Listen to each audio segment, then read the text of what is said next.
Good morning, Tacoma. How are you guys doing? Awesome. Who here thinks we're here today for a conference? Clap your hands. I love this crowd. There's a door. Who here thinks we're here for a celebration? Clap your hands. Oh, come on, guys. Clap your hands. We're here for a celebration. We're business owners. All right. Prior to today, how many people here have never heard my name before? Okay. And for those of you that knew me, how many of you only knew me from my real estate team, my real estate actions, being a realtor within the local marketplace? Okay, good. Well, for those of you that have never heard me before, have not met you yet, I apologize. First rule of business is you have to get yourself out of obscurity. That's the number one killer of any business. So for those of you I have not had the pleasure of meeting yet, thank you so much for coming out today, and I really do look forward to getting to meet with you. As I was talking to Paul about today's event, I always make two promises. And the first promise I always make is that you'll get something that you can immediately put into practice, immediately, 100% out of today's presentation. And my promise number two is our conversation, our relationship does not have to stop here. Cool thing when I get to present my own backyard here in Tacoma, it's really easy for us to connect, whether that be through kind of joining our tribe and you get connected onto our social media, some of our videos, or whether we work a little bit more intimately on a one-on-one basis. All right, let me give you a little backstory of myself here. If you knew me in middle school, high school, something of that aspect, the thought of me going into sales or business ownership, you would not have thought that was in my future. And the reason is I didn't come from a family that sales or business ownership was taught or was looked highly upon. My dad retired from the U.S. government. My mom retired from a local, one of the larger hospitals in the area.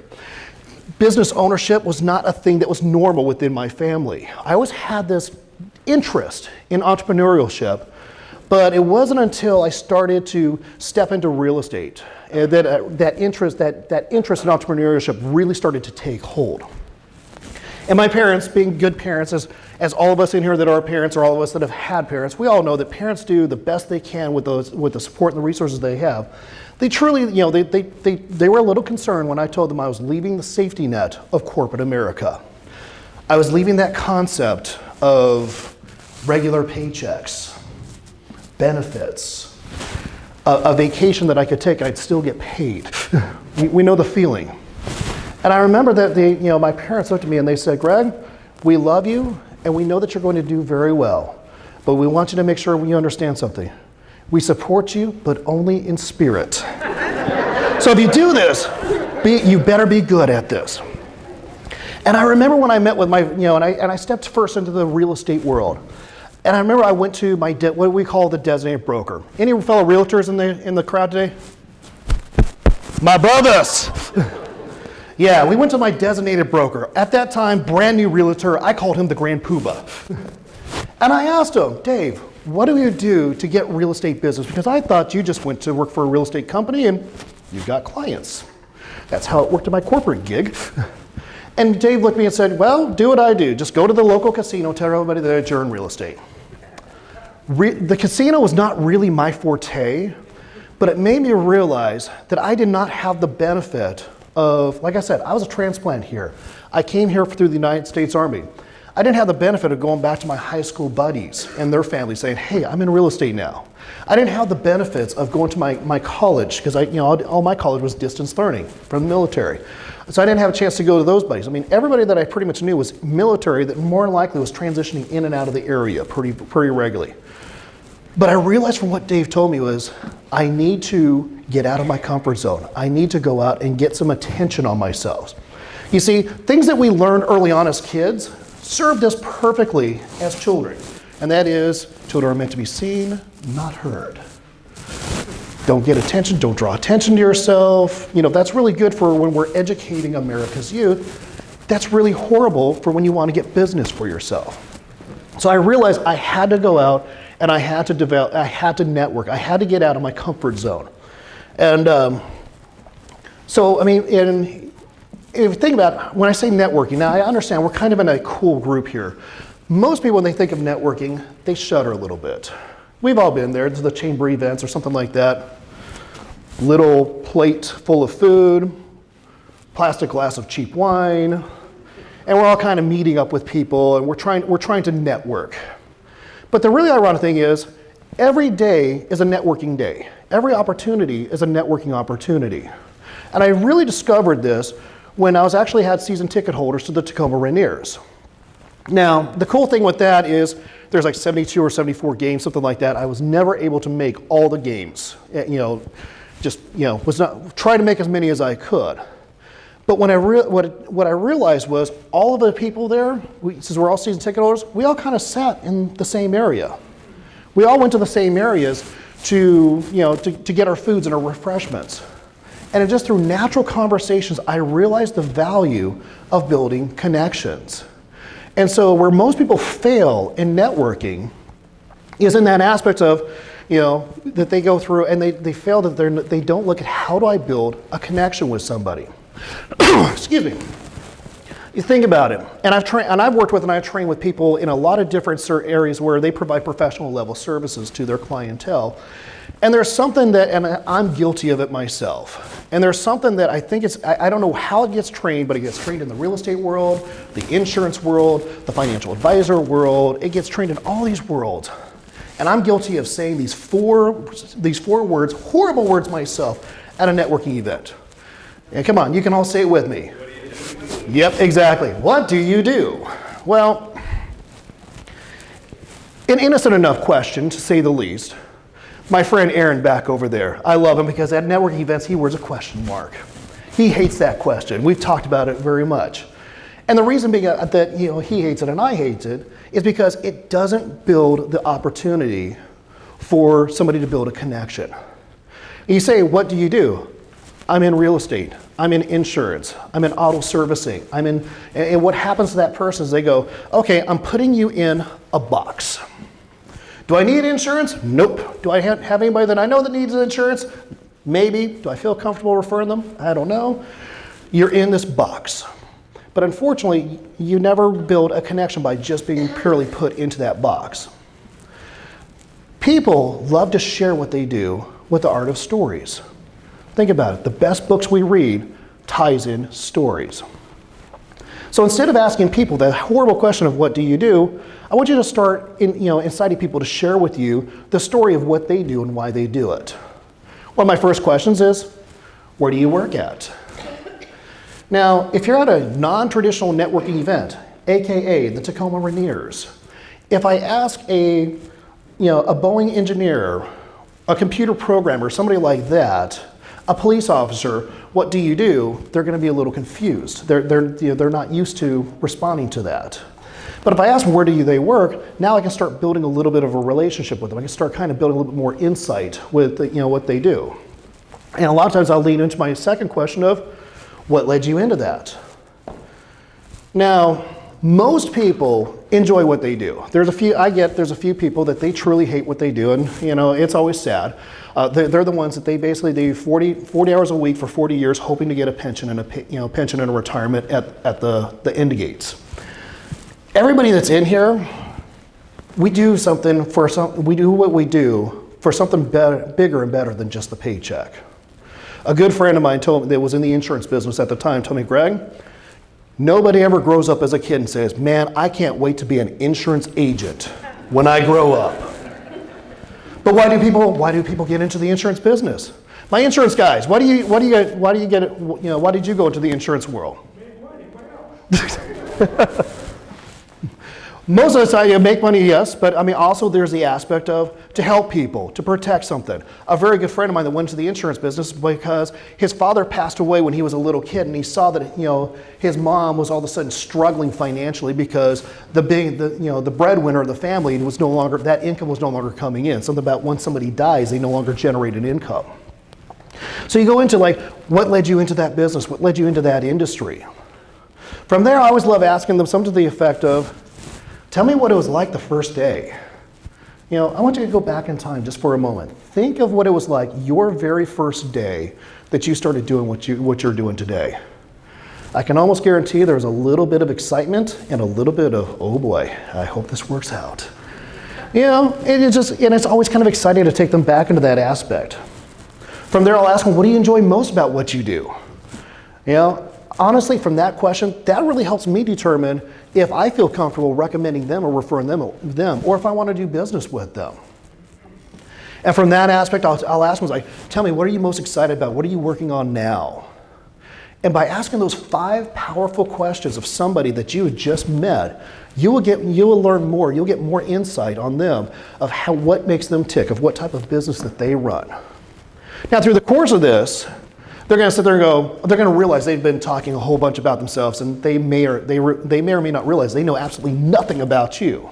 So they're going to look at you and say, and they may say something to the effect of, well, what do you do? And now you have a chance to share with them your story and the reason why you do what you do. And what you're truly doing at this point is you're truly building a connection.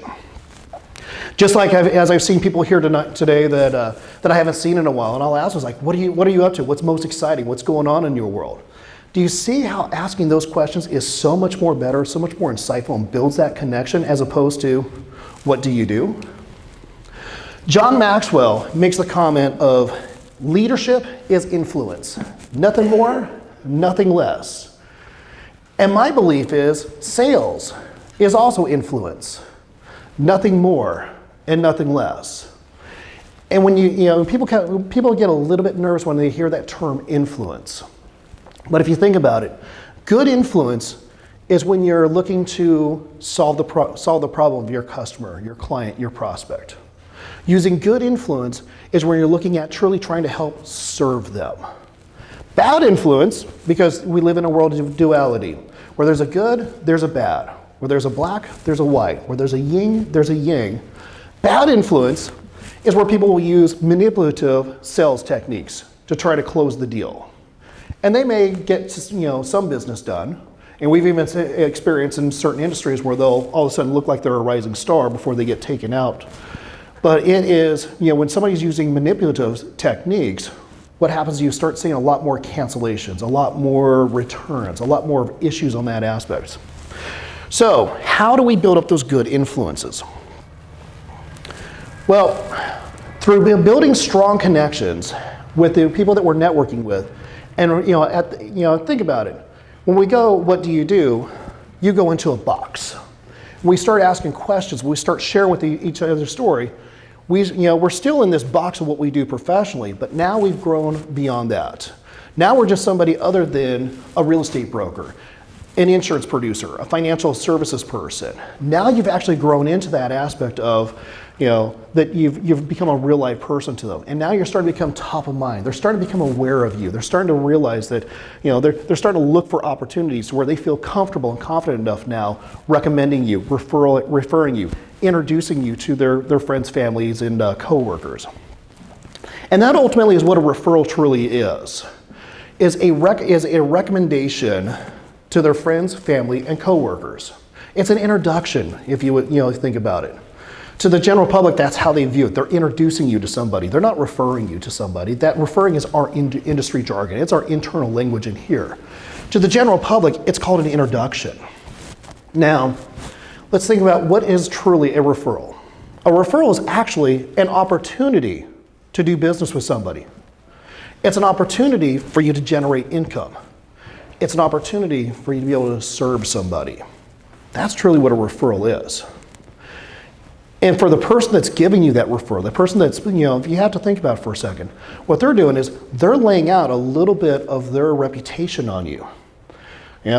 We've all experienced that before, where we got referred over to somebody or introduced over to somebody and that person just bombed. What feeling did that leave you, that person that introduced you to them? So you always want to make sure you approach every referral opportunity as it's a gift. And you want to treat it as such as a gift. You want to show appreciation, thankfulness to the person that actually that sent that person over to you. Keep them in the loop. Now, I understand in certain industries there's certain things you can and cannot share, but I have yet to come across an industry where the person can't reach back out to the person and say, hey, thank you so much for sending Bob and Susan over to me. They're a great couple. I feel confident I'm going to be able to help take care of them. I really do appreciate that. I have yet to find an industry where they say that you cannot do that. So now that we've gone into meeting people, getting referred people over to us, now let's dive into a little bit of an aspect of How do we get people to like us? You know, because we all do business with what? People we know, like, and if I left it there and it didn't go deep, you know, I wouldn't really truly be serving you. So let's look into how do we really truly get people to like us? Think about this for a moment. If you have a great product, or you have a great service, or you represent a great company, but you just can't get people to like you, they're going to go work, or they're going to go buy, or they're going to go do something with somebody else. It's just the fact of the matter. Ironically, most people don't stop to think of what does it take to really truly be liked. I mean, think about this for a moment. Everybody in here, probably at one point in time in your lives, you just kind of sat there and went, Chuck. Do we have any Chucks in the room? Okay, good, no Chucks. You know, Chuck, he looks like a nice guy. He acts like a nice guy. There's just something about Chuck I just can't put my finger on. Maybe it's something he said, a way that he looked at me. It may have been something that reminded me of somebody, a person in my past. It may have reminded me of somebody in, you know, I don't know, a former life. But there's just something about Chuck we can't put my finger on. Well, Chuck represents a great product or a great service or a great company. You know, then by him doing something that's not making the prospect not liking them, it's actually hurting that person. It's not the opportunity to be able to serve that person. So Albert Melbourne did a study to determine how, you know, what makes people like somebody. And what he discovered within a study is that 55% of it is visual, the things that we see. 38% of it is verbal, our voice inflection, how we communicate. And only 7% of it is in the content. And I found this very ironic because when I go in and I work with, you know, sales organizations, sales teams, and I help them develop their presentation. Think about this. We've all developed our sales pitch. We've all developed our presentation.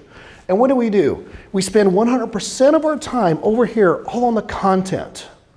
And you know, there's only 7% of it, and we ignore the rest 93% of how we're appearing and how, you know, how we're communicating, how we're showing up to our prospect. And so 55% of this is all visual.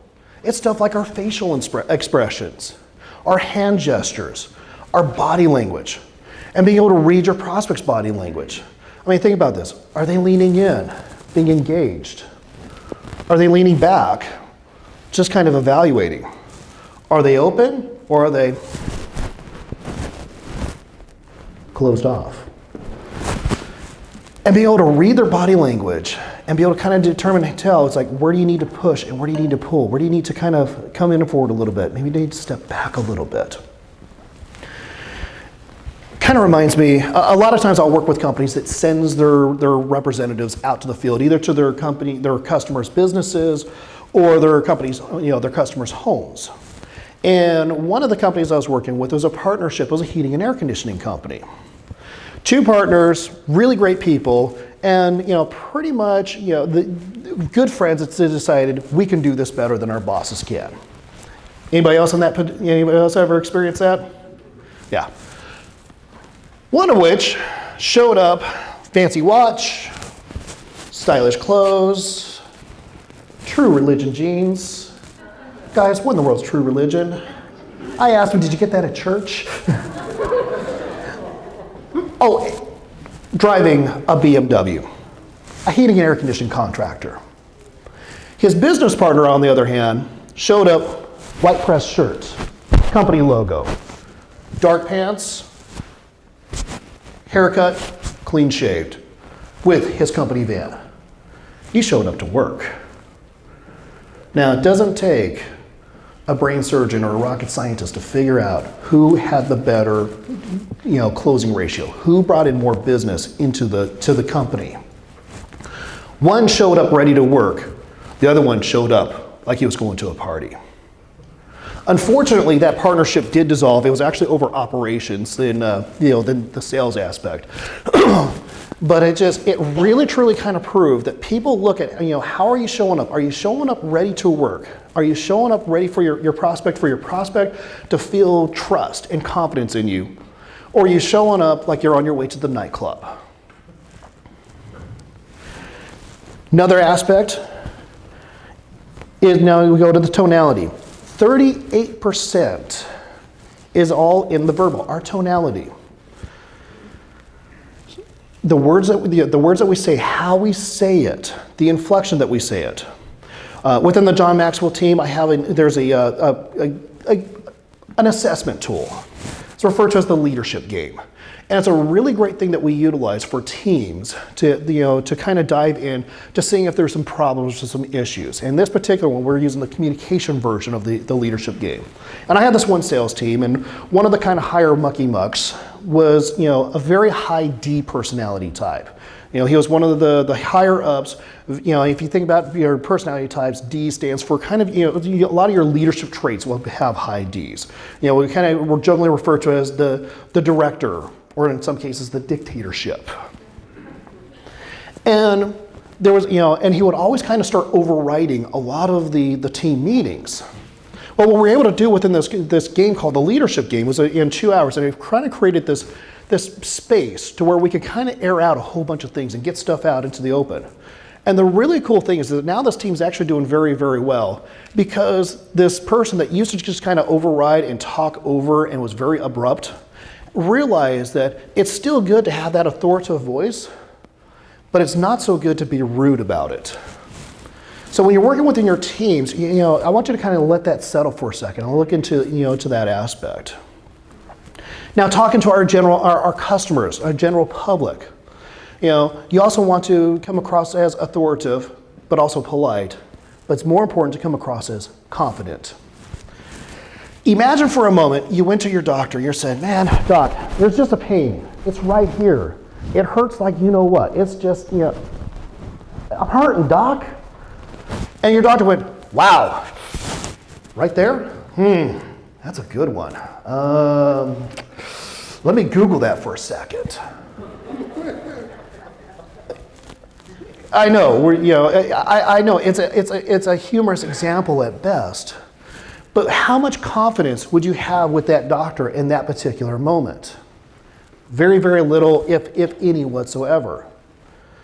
I see salespeople, I see business people do this all the time when they have their prospects in front of them and they're asking them questions about their products, their services. And then I get the, well, let me think about that. I guess we could do Monday. Your prospects, your prospects, they're looking for you to be confident. And then finally, aspect within within your tonality, within your voice, is the speed of your words. People know that by default, I tend to talk very fast. It comes from the military side of me. But I realize with certain clientele that it's okay for me to have that high rate of speed, and others I need to kind of back it off a little bit and slow it down a little bit. And so it's that constantly looking and reading my prospects' body language and being able to gauge when do I need to come in, when do I need to step back. How's everybody doing so far? Good stuff? All right. Final aspect I want to talk about today as we're coming down into the wrap up is the 3 key hats that you must wear as a business leader. Now, when I say business leader, to me it doesn't matter if you're the sales rep. It doesn't matter to me if you're the team leader. It doesn't matter to me if you're the operations person, and it doesn't matter to me if you're the true business owner, the person that signs both sides of the paycheck, that's on the hook responsible for the lease and the copiers and everything and all the equipment that goes on inside. Everybody in here, you wear 3 key hats every day. The first hat is pretty easy to know. It's the technician hat. Why does somebody hire us to do what we do? Whether that be to make sure that their vehicle runs safely on the road, whether that is to make sure that their computers are always turned on and backs up and saves everything, whether that be to get the insurance policy in place to protect us or to find us our new home. That's the technician hat. That is the reason people will step into their own business, because they'll look at their boss and say, I can do this better than that nitwit. I can do that better. Or they'll look at a professional that gave them some service and they think, I can do that if that's all that it takes. That's the technician hat, and that's where that's the hat that a lot of people hold on to and they'll wear. The other hat that you have to wear is your entrepreneur hat. You know, when I talk to attorneys and CPAs, I refer to this as the billable hours is the technician hat. The non-billable hours is the entrepreneurial hat. This is the hat that you wear for when you're doing marketing, when you're getting out there, you're networking, you're meeting people. You're doing stuff to create noise. You're doing stuff to create business. You're doing stuff to create attention so that, you know, people will come in, they'll meet with you, they'll want to sit down with you, they'll want to get, consultations or to hire you. It's very important to always understand that, you know, both hats have to be worn throughout the day. And most people realize that, you know, okay, I do have to have an operations side. I do have to have a marketing side. I do have to have a side that, you know, basically, unfortunately, it's not always fun and games being the business owner. But the third hat that so few people ever think about wearing, that the third key element, is what I call that consumer hat. And what you'll discover is there's an art and a science behind sales. And when you truly enjoy that aspect of sales, I mean, unfortunately, you know, as we're growing up as kids, we're taught to hate sales. I mean, think about this. You walk to a department store, can I help you? Oh, I'm just... Exactly. Why? Because we love to buy, we hate to be sold. But when you're wearing your consumer hat, what I want you to be on the lookout for is, okay, if a piece of marketing all of a sudden breaks that barrier and grabs my attention, what was it about it that grabbed my attention? What was it about that particular piece? Or what was it about that particular presentation? Or what was it about that particular quote-unquote sales pitch? I'm one of those weird people at the Washington State Fair. That's what I still call it, the Puyallup. I love to go through the vendors building, just so I can watch and observe all the different pitches. And what I'm looking for is, what is somebody saying that's grabbing my attention, that's breaking that natural barrier we all have, that's grabbing my attention and making me say, okay, I'm a little bit interested. I want to check this out. Is that for me? So, and you know, be on the lookout for that. And what you're going to discover is people that truly understand the art of sales, you're going to absolutely love. As I wrap it up today, I will talk about seek to serve and pay to play. And this is where it comes into coaching and mentorship. As we all start in our various careers, our various aspects, we all look at that one person that's just a little bit ahead of us, just a tad bit ahead of us. And we start modeling that person. We start doing whatever we can to get around that person, to meet up with that person, to get insight from that person, get advice from that person. I call that seek to serve.